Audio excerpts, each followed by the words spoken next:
Yeah, okay. And so, of course, there's, like I said, we'll talk more about the kind of have a chance to chat more about the hidden curriculum, and certainly there's going to be parts of the hidden curriculum that are specific to degrees and programs. So I'm also happy to point you to resources to find out more about those that are more directly field specific as well. So to start off, where did this book come from? Kind of what was the origin story behind this book? Back in 2018, PhD student Kristen Smith had tweeted about the need to better educate undergraduate students about opportunities for grad school and especially PhD programs. And it made me think about, reflecting on her tweet, made me think about how opportunities in academia are often hidden not only from undergrads, but also from grad students as well.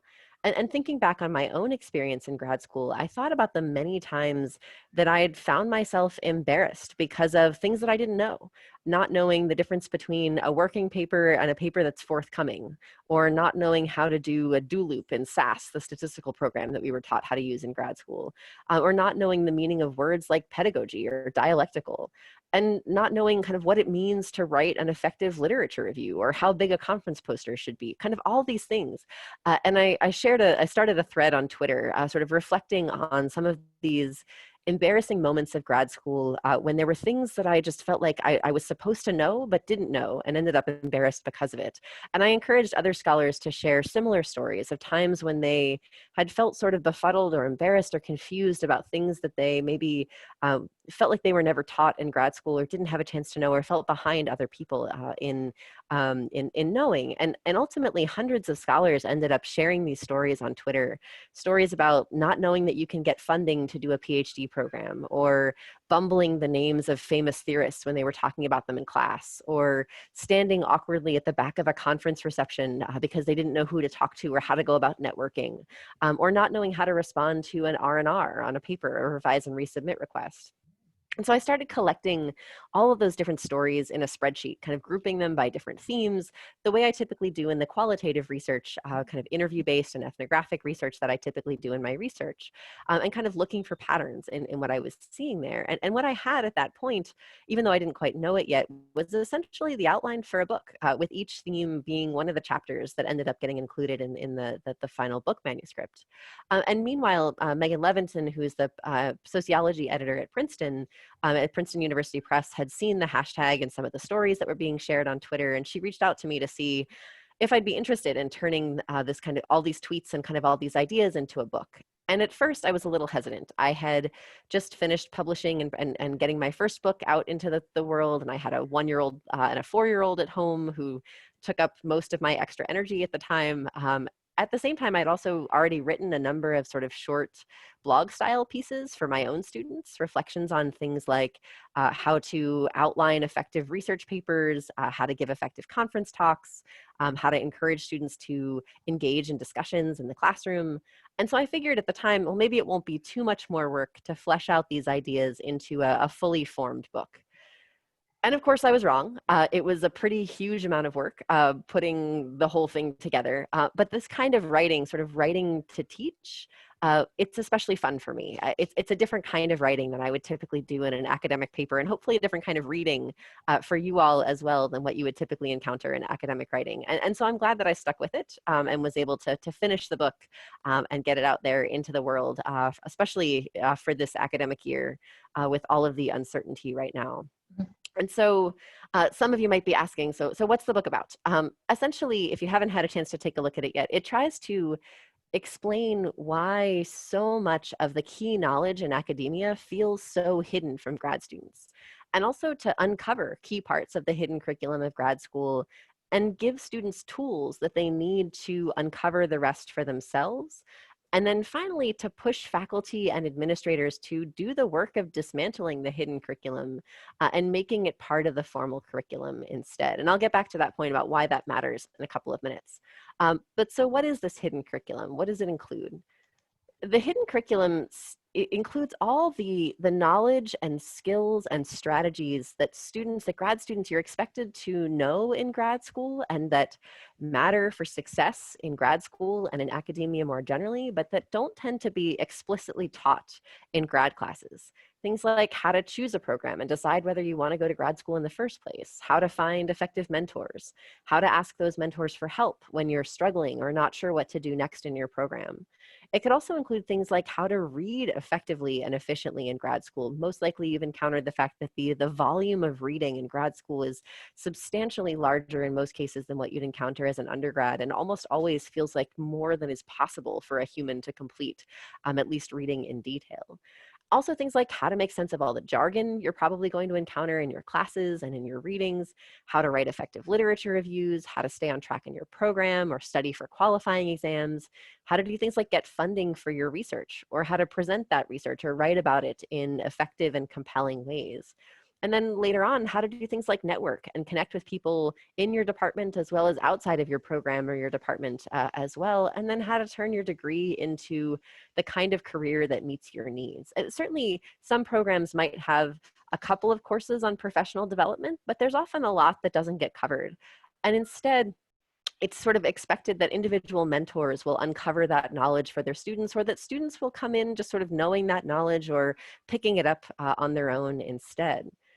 And so the problem there is that knowing these things, knowing things like how to find effective mentors or how to get funding for your research or how to make sense of jargon, they can help you be more successful in grad school, or at least have an easier time making it through.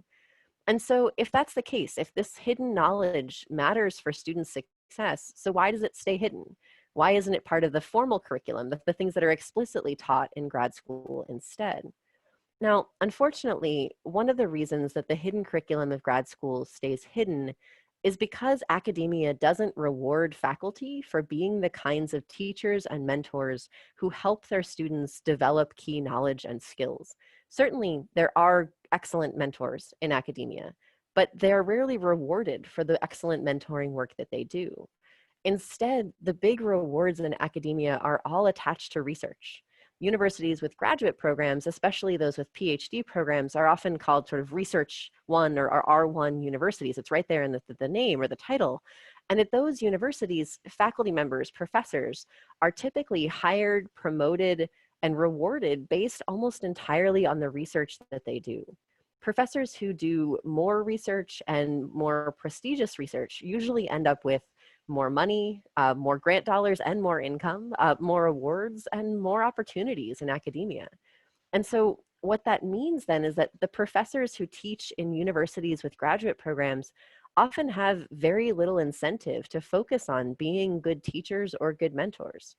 There's some incentive to be a good teacher at the undergrad level, especially at schools where department funding is tied to or closely linked to undergraduate enrollments. And so if you're trying to attract a lot of undergrads to take your classes and you want to be more of a good undergraduate class teacher. But at the graduate level, and especially at the PhD level, there's relatively little incentive for that kind of effective teaching or mentoring. Most PhD programs, especially at kind of big research universities that have large PhD programs, actually pay students to get their degrees. And that money is good for students. It's critical for students, though it's rarely enough to make ends meet. But it means that PhD students often have very little leverage to demand the kind of effective teaching and mentoring that they deserve in their programs, because they're dependent on the department for funding instead of the department being dependent on them for funding.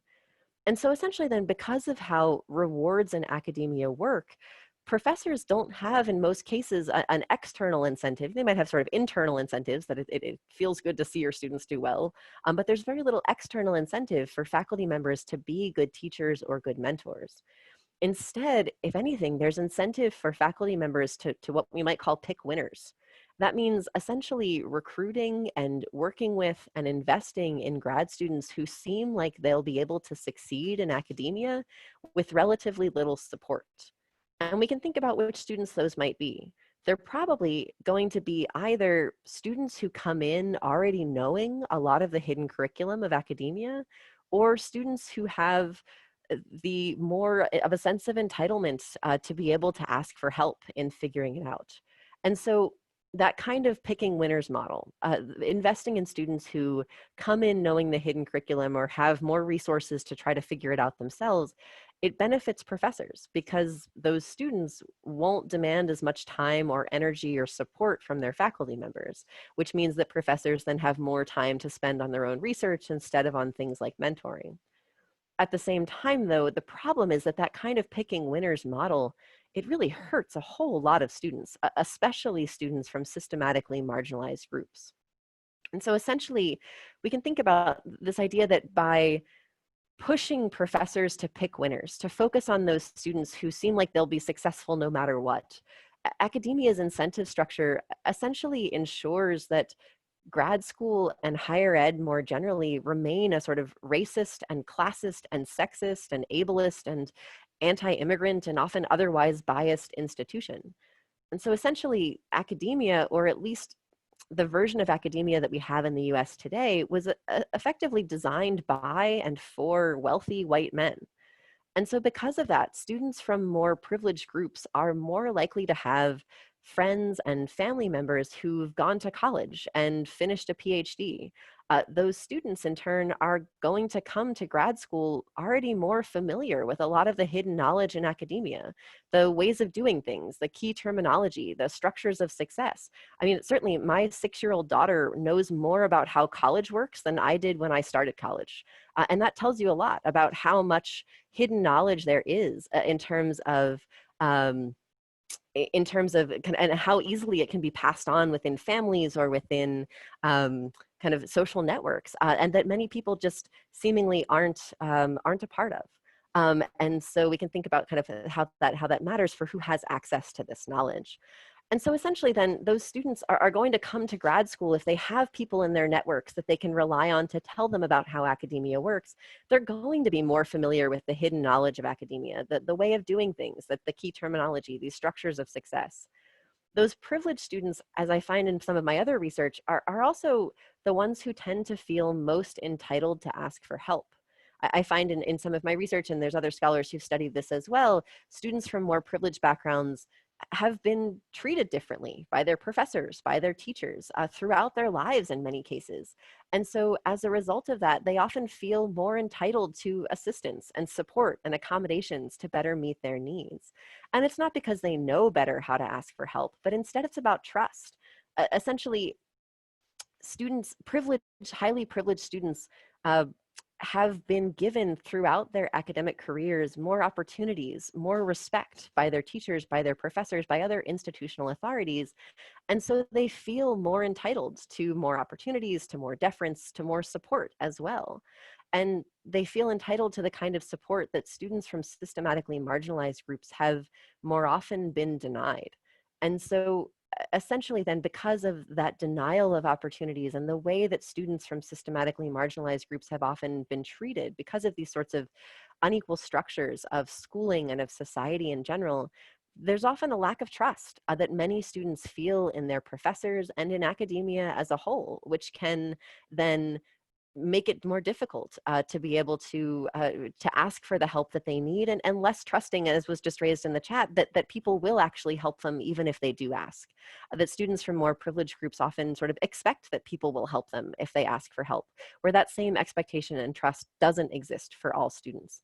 And so that can then make it even more difficult for students from, especially students from systematically marginalized groups who, by virtue of their network connections, may have less individual access to knowledge about the hidden curriculum, and then may also have more difficulty trusting or feeling entitled to ask for help from the faculty members who might be willing to give that help to them, and might also be denied that help if faculty members have biased perceptions of those students and which students are going to need more help coming in as well, and what that might say about students and how they'll be judged for asking. And so essentially, for students who come in not knowing this hidden curriculum of academia, and without the sense of entitlement to ask for help, and without the trust that institutions will help them if they ask and not judge them for asking, the hiddenness of the hidden curriculum can lead to tremendous amounts of self-doubt for students. And that's what's often called imposter syndrome. This feeling as though everyone else gets it and you don't, and maybe you're not actually smart enough or good enough to be where you are, when in reality, in many cases, other people are either faking all that knowledge or they've gotten an unfair leg up in knowing what they know. So, regardless of where it comes from, that kind of imposter syndrome can be tremendously harmful for students, making it difficult to stay motivated and to believe in their ability to do the work. When students are struggling with imposter syndrome, they need effective, dedicated mentors who help them see their own value and learn the knowledge and skills that many of their peers may take for granted. Unfortunately, though, and as I was talking about before, faculty members have relatively little incentive to be the kinds of teachers or mentors who take the time to systematically uncover that hidden curriculum for their students, and especially for the students who may need more help in uncovering that hidden curriculum. Meanwhile, the mentors who do make that time for students, research shows us that they are disproportionately scholars from groups that have been historically marginalized in academia: women scholars, scholars of color, LGBTQ scholars, scholars who were first generation college students or who grew up in working class homes.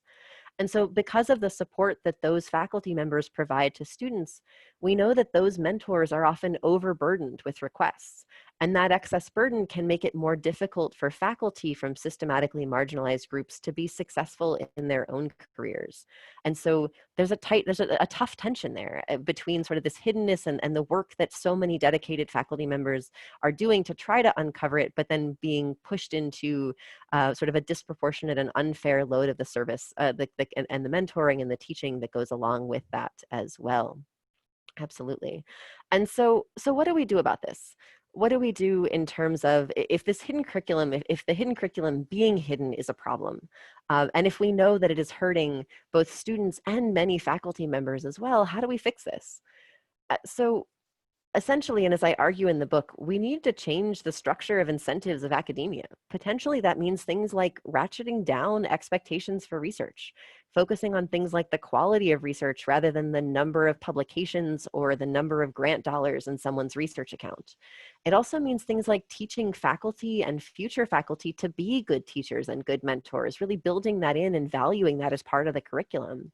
And then also rewarding faculty members for doing that work of effective teaching and mentoring, albeit with the recognition of how biased things like teaching evaluations can be.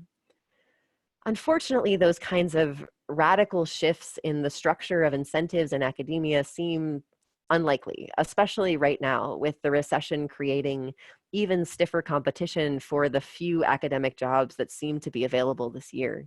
That kind of competition sort of ratchets up expectations for research. If you have a larger number of people competing for a smaller number of jobs, that means that those institutions that are hiring can be even more selective about who they're hiring and demand even higher sort of standards for research productivity even before you've gotten your degree. At the same time, though, and thankfully there are some things we can do even short of a sort of radical shift in the in the incentives of academia. That means things like schools and departments and universities and even disciplines should be doing the work of dismantling the hidden curriculum and making the hidden curriculum part of the formal curriculum instead, not leaving it up to student groups to be the ones who are talking about these things, but really taking steps to figure out ways to put this into the formal curriculum and to make sure that all students have access to it. By kind of putting this into the basic structure of graduate training, the it would help students to ensure that everyone gets the knowledge they need to be successful, regardless of who they have as their advisor, regardless of how comfortable they feel or how entitled they feel to ask for help in the classroom or outside of the classroom as well. And it would also help faculty in the sense that by making the hidden curriculum part of the sort of formal training of graduate school, it would arguably reduce the burden on individual professors to uncover that hidden curriculum for individual students on their own. And so what would that look like?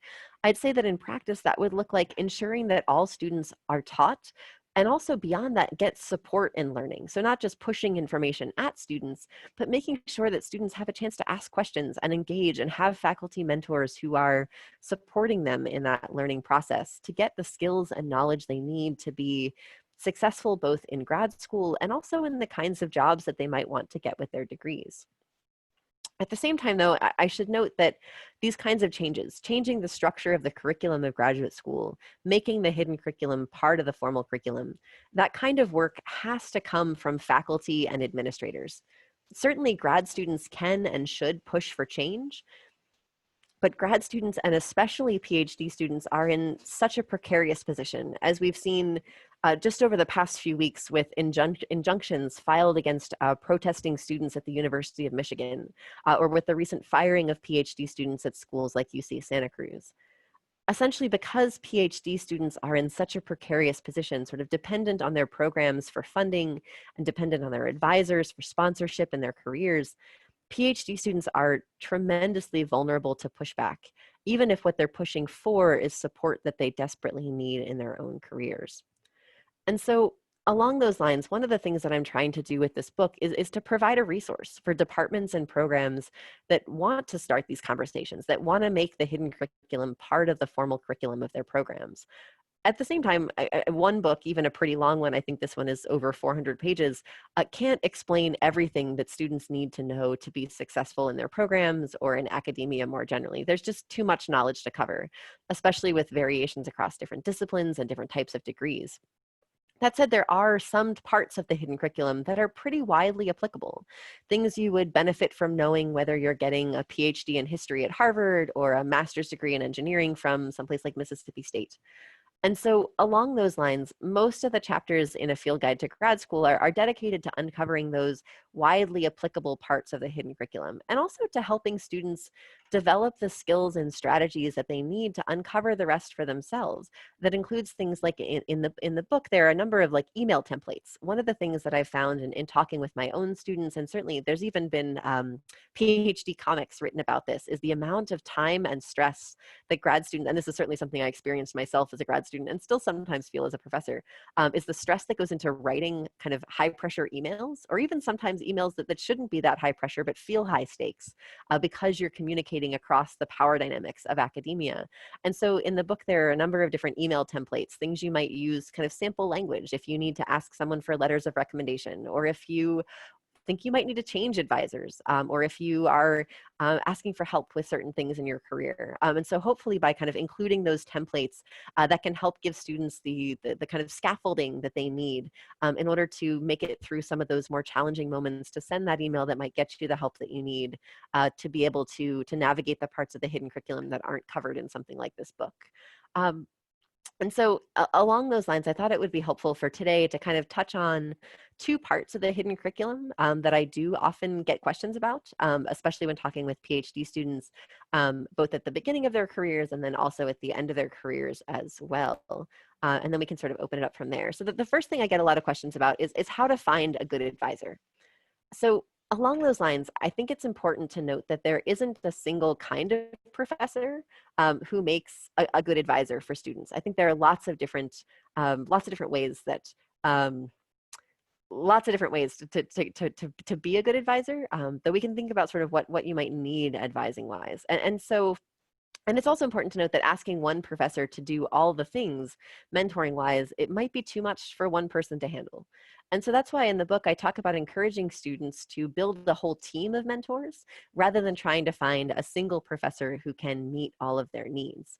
In the book, I talk about kind of breaking that down into a couple different categories. So first, a topic person, someone who works in the same subfield that you do and can help you understand the relevant debates that exist within that subfield, and then kind of position your own research to address those debates, kind of see where you fit in, who are you in conversation with, how can your research contribute. Having that kind of a person on your team is really helpful.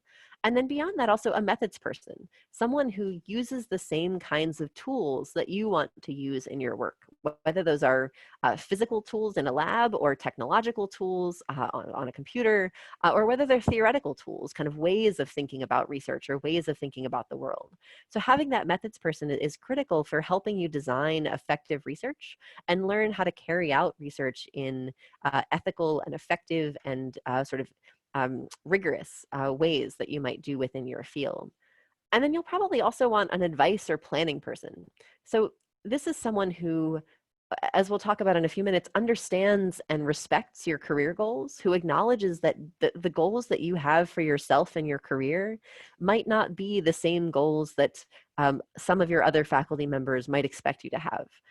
And so you want to choose someone who respects the goals that you have for yourself and who is willing to help you strategize and has sort of the connections to help you figure out, so what are the next steps? What do I need to do to be able to get that career that I want post degree? And so that advice planning person is someone that hopefully you'll go back to again and again to check in and say, okay, here's what I'm thinking. Am I on track? What's my next step? Can we kind of plan out a timeline and think about where we need to go from here?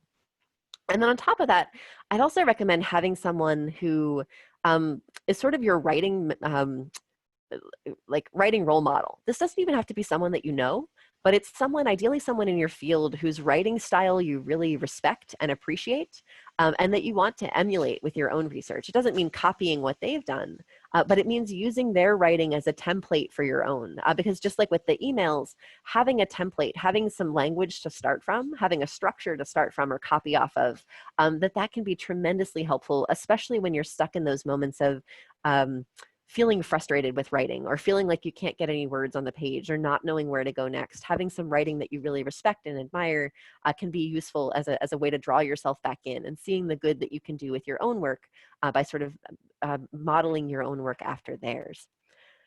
On top of that writing, kind of in addition to someone whose writing you really respect, you also want people who will give you feedback on your writing and on your projects more generally. And ideally, this isn't just one person, but a whole team of people, even just for feedback, because essentially, at different stages of a given project, you'll need different types of feedback. At the beginning of a project, you want someone who you can sit down and have a conversation with and sort of kick around big ideas, talk through, is this going to work? What kind of funding am I going to need? Where can I, how do, like, what approvals do I need? Do I need IRB approval or other types of administrative approvals for this kind of a project? And is the framing right? Will this make an important contribution to the field? And then later on, once you start actually writing or doing the research, you want feedback on what you're doing. You want feedback on, is this working? Is this the right framing? Are you including the right kinds of data? Are there additional questions that you need to test or answer? And so you want someone who can kind of help you with that sort of broad scale, but still focused feedback. Not at that stage of the process, you don't want someone who's going to line edit every word that you've written and use track changes and correct all your spelling and grammar, because it doesn't really matter at that point. You want to save that person for the end of the process, that person who's super nitpicky and going to dot all your I's and cross all your T's and find all your kind of spelling and grammar mistakes. That's the person that you want to save for very last, right before you submit a paper to a journal or for a conference presentation, who will really check it carefully and read it with the eye toward is this as clear and correct as possible? And so the more that you ask other people for feedback, both your professors and also other grad students, the more you will kind of figure out who fits into these different roles and how you can rely on those people, not only in grad school, but throughout your career. I have a writing group that I was part of in grad school that I still go back to those same colleagues and ask for feedback and swap papers with whenever we have new papers that are coming out, and that we want to be able to get feedback from someone that we trust, even with our sort of early stage half-baked ideas. So I think, again, as Tabitha's saying, accountability partners are super important, both for doing the actual writing and then for getting feedback too. And then in addition to those kinds of, and then another note on feedback, it's really important when you're looking for people to give you feedback, find people who respect you enough to give you feedback that is not harsh and mean. There are some faculty members especially who have this idea that academia is a harsh place, that you're likely to get harsh feedback from reviewer two is often the joke thrown around, that reviewer two is always the harsh one when you submit a paper for review. But and so some mentors will say, well, if reviewer two is going to be harsh with you, then I'm going to be harsh with you now, so you'll be ready for reviewer two. But I would argue that that kind of behavior really only serves to perpetuate the culture of cruelty in academia, sort of promoting this idea that we need to be subjected to harsh or cruel treatment in order to learn to be an effective academic. And I would argue instead that you want to find people who will not just tell you what's wrong with your research or with your writing, but help you to figure out what you need to do, what steps you need to take to make your writing or your research more effective instead. So it's not just saying like, this isn't clear, or this isn't correct, or this is bad. But then going a next step, and ideally not using that kind of harsh language, and saying, okay, this isn't clear. Here's how you could make it clear. Maybe add a topic sentence here, or make sure you're including evidence to support this point that you're making. So it's not that they're rewriting your paper for you. It's that they're showing you, kind of giving you some suggestions on steps that you can take to a kind of understanding why your research or your writing could be better, and then helping you see what steps you could take to make it better as well.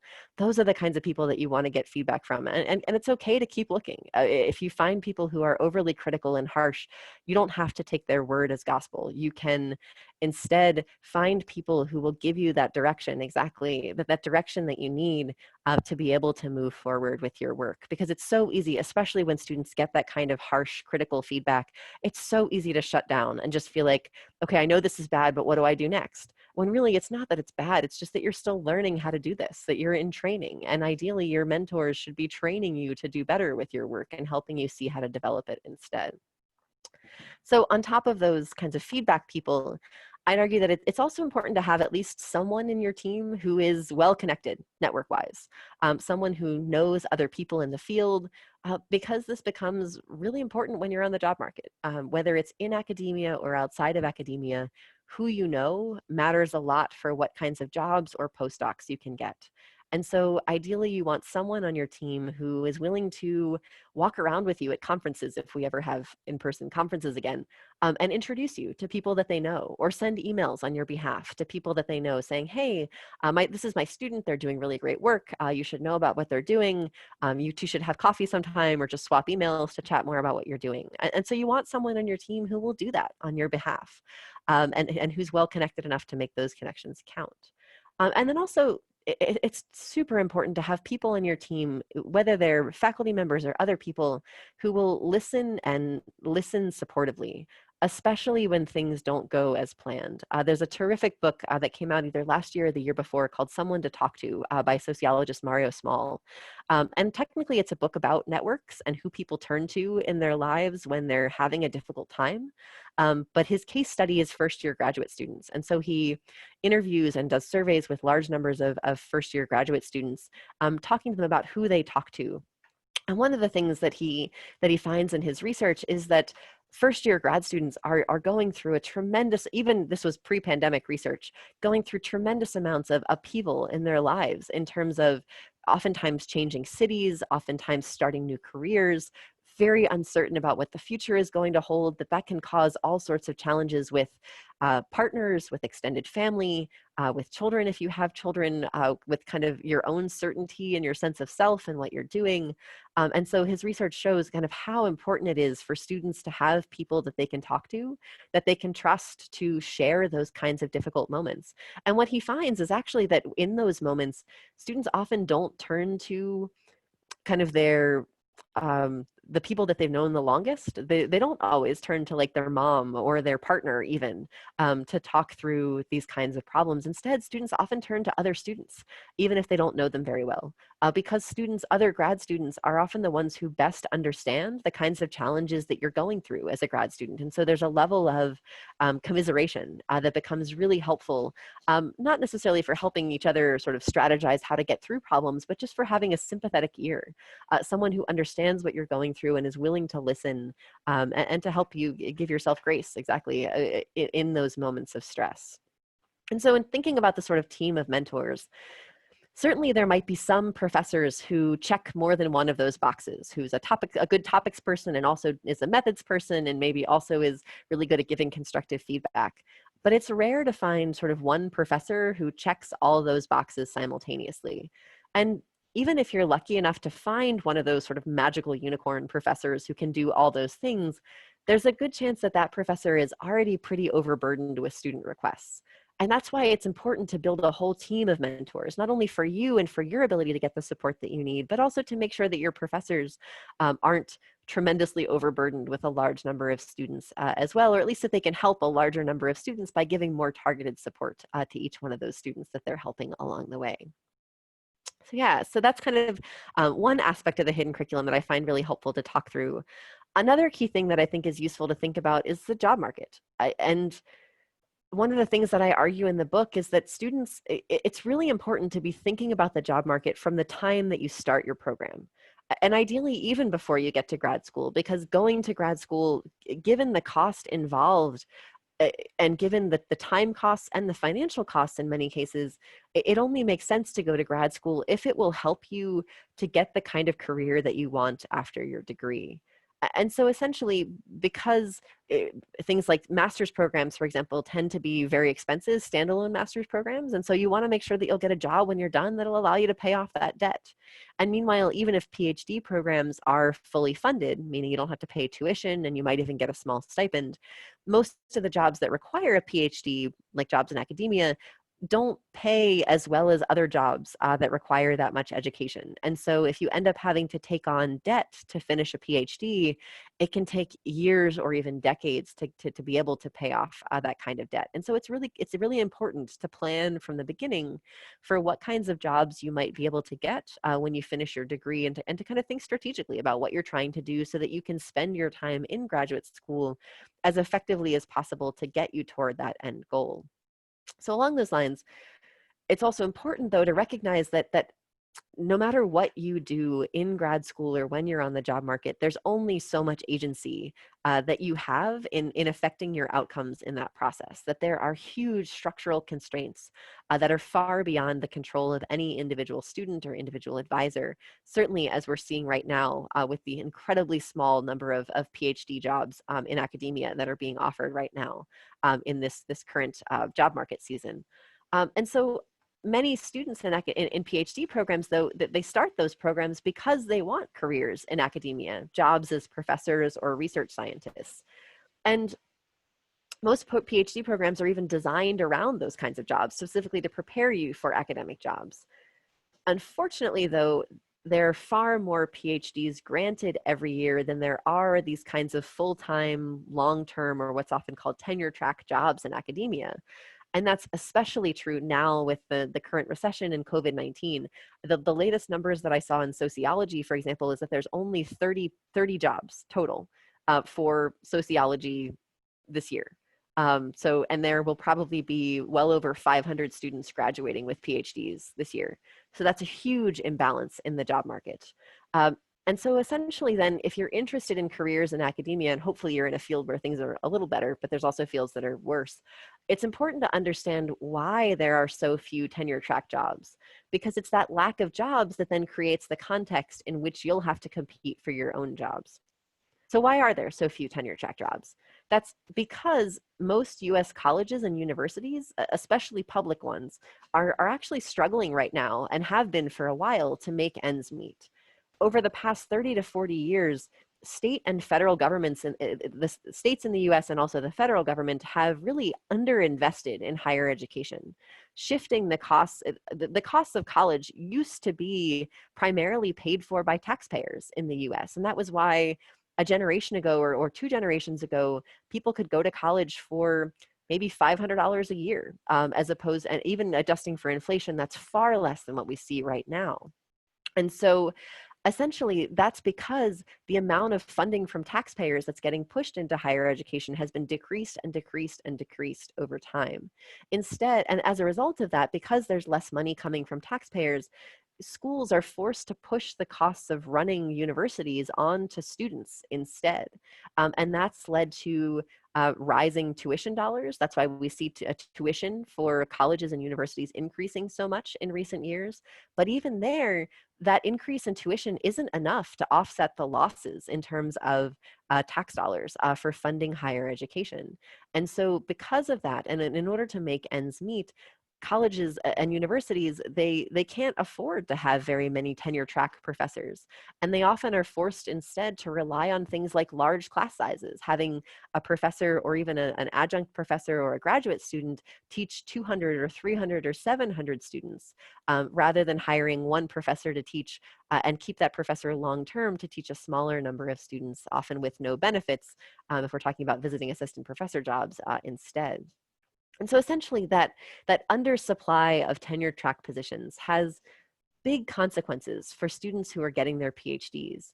It means more competition for the relatively small number of tenure track jobs that are available in academia, which then means more pressure to publish, more pressure to secure grant funding, even before you finish your degree. And it also means that in many cases, PhD students have to be more willing to widen their search radius, looking outside of their comfort zone geographically or considering either non-tenure track jobs or non-academic jobs as well. The problem with non-tenure track jobs in academia, things like visiting assistant professor jobs or lecturer jobs, is that they often come with very low salaries and little or no benefits. Sometimes you'll be making as little as $3,000 per course that you teach. And so even if you're teaching 5 or 7 or 8 classes per year, it's really hard to make ends meet in that kind of a position, especially without benefits. And so because of that, non-academic jobs have become increasingly appealing for master's students and PhD students, much more so than they might once have been. And thankfully, with the rise of things like big data and research-driven analytics, many non-academic employers do increasingly recognize the value of hiring someone with a PhD. If you want to be competitive for those kinds of jobs, though, you have to think strategically about the kinds of steps that you might take while you're still in your PhD program to be competitive for those jobs as well. And that might mean making hard choices, like whether to spend your summer doing an internship with a potential employer or working with your professors to publish papers instead. There's only so much time in a day or a week or a summer. And so you might have to make those kinds of hard choices. I spent one summer in grad school working as an intern at Comcast in their market research division. And it was interesting in that it helped me understand why I wanted a career in academia, but also that I could see the value in having a 9-to-5 job where I didn't have to worry about research or work when I left work and didn't have to worry about the pressures of publishing. So kind of trying out those different opportunities and ideally talking to your advice person, thinking strategically about what kind of job you want when you're done and what kinds of options in terms of different paths that you could take through grad school might help you best to be able to get on that path that you want toward the end. And so essentially, it's important to be strategic, even from relatively early on in your program, about the kind of place you want to end up and to have plan A and plan B and plan C. And certainly if you want, if that plan A is a tenure track position as a faculty member at a research institution in academia, it's really important to be strategic about the job market and to be having regular conversations with your advisors about whether you're on track with that goal and what additional kinds of things you'll need to do, like publishing more papers or attending more conferences or submitting your work for awards, and being willing to push yourself out there and sort of potentially push outside your comfort zone in applying for things or feeling confident in your ability more so than certainly academia is apt to do for us. And certainly, and hopefully, if you run into a point where your advisor tells you that you're not on track, then it's important to reassess and talk to those other people in your life and those other people in your mentoring team and say, do I need to rethink my goals, or are there things that I can be doing in the short term or the long term to be able to help myself get back on track with what my goals ultimately are?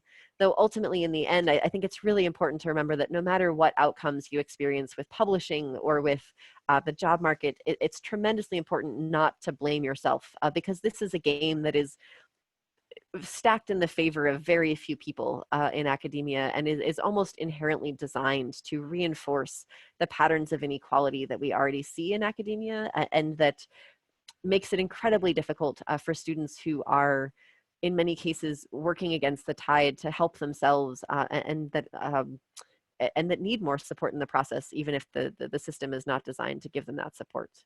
So with that, I've certainly talked more than enough, but I'd love to, let me stop screen sharing here and open it up for questions from you and see what can I answer, what can I help you think through about the hidden curriculum or about grad school more generally, or other things that you're thinking of right now. What do you think?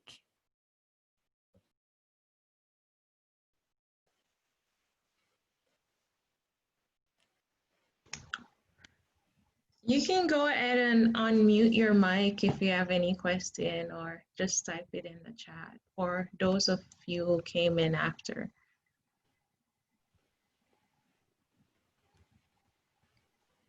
I'm getting my question ready. Thank you so much for all of the gems that you dropped. To be honest, thanks. they were so good. I was like snapping.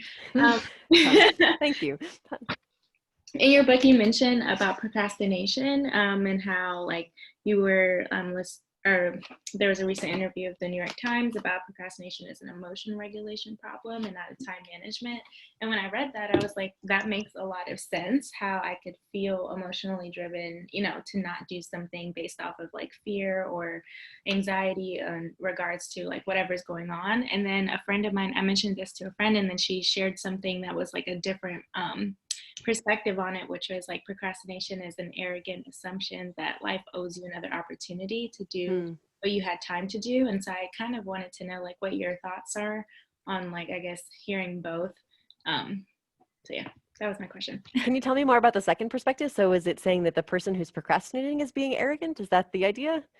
It's like saying like that you have another opportunity, I guess, or another chance. Like you're taking for granted what you have like right in front of you, I guess. So you're, I guess, being arrogant. Yeah. Yeah, I don't know. I don't think, I mean, I guess from my own perspective, I think especially when we're talking about, maybe there are some tasks where that kind of arrogance comes into play, that you're up against something that you have to do that you don't want to do, and you wish there was some other better option out there. But I think that in so many cases, the sort of emotional baggage explanation to me makes more sense, in the sense that, I mean, I can't tell you how many times there's been an email that I have to send that I know probably won't take me more than 10 minutes to write, but there's something about it, whether it's an apology because I should have sent someone an email a month ago and I'm overdue and now I feel guilty and now I feel terrible that I didn't send that email sooner, and so I'm procrastinating on sending it to make myself feel better in that moment, because it's easier than admitting in the email that I'm now like a month overdue with this thing. So I think there is a lot of guilt and a lot of sort of emotion wrapped up in procrastination. I mean, that's certainly been true in my own life, whether it's procrastinating on emails, which is a big one for me. I feel like my inbox gets so overwhelmed sometimes that it's hard to stay on top of things, and then I end up feeling guilty about being so behind. Or whether it's things like being behind on projects. If you have to admit to your advisor, for example, that you haven't made the progress that you were hoping to admit, that can then become a sort of procrastination spiral in itself, in that you know that you have to tell your advisor that, let's say you have a meeting coming up with your advisor and you're supposed to give them a progress update. The stress about that progress update and having to tell your advisor that you're behind can kind of overwhelm your emotions so much that it then becomes actually more difficult to do the work now, even if that would help you be less behind by the time that you got to that meeting with your advisor. So I think that that blaming it on people's arrogance in terms of thinking that there's other better ways they could be spending their time, I worry about that as sort of blaming the victim in many cases, especially when we're thinking about the stress that grad students especially are up against, and the power imbalances that exist in academia, and how much stress and uncertainty can come from the fears of being judged by other people, whether that's judged by your advisors or judged by reviewers or judged by admissions committees or tenure committees or hiring committees. I think that because of the high stakes attached to so many things in grad school, that it's very easy to let those high stakes create emotions that then lead to procrastination, because the anxiety gets to be so overwhelming that it's hard to move forward with work, as opposed to it being that you don't want to do the work or that you don't know how to do the work. So I think there's a lot of emotion that's wrapped up in procrastination, though I'd love to see more research on that as well. But yeah, great question. And it looks like there's some questions in the chat here too. Let's see. Let's make sure that so is it Hara? Is that right? Did I say that correctly? Maybe.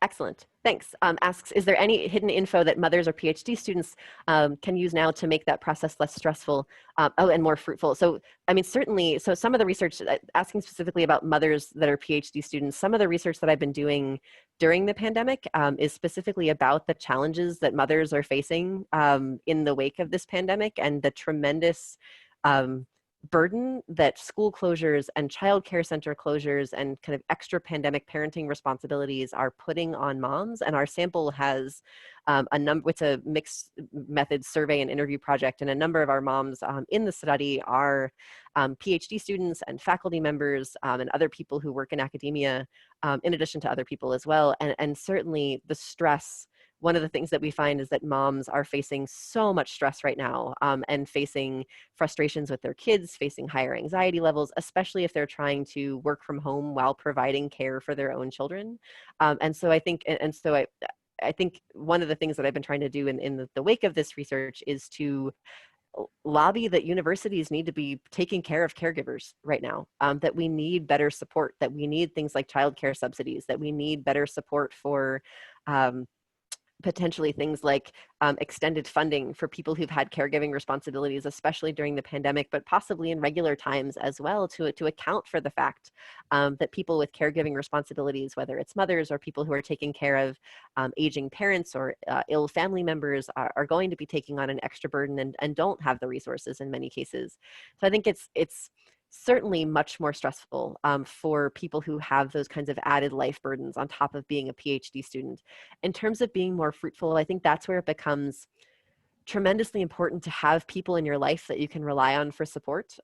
In the research that I've done, for example, the moms who are doing the best in the wake of the pandemic are those who have extended family members that they can rely on for regular access to childcare, and that they're not as dependent on being able to have access to a childcare center, which the costs may be too high, but certainly that's out of reach for many students, especially if you have to travel halfway across the country or farther to be able to go to grad school. And so thinking about um, how can you ask your department, your university, for the resources that you need to be successful, finding advisors that understand and that are accommodating, looking to other grad students and talking to other grad students and saying, especially those who've had children ahead of you, and saying, okay, who are the advisors that you've worked with? Who's understanding? Who's going to help you through these logistics?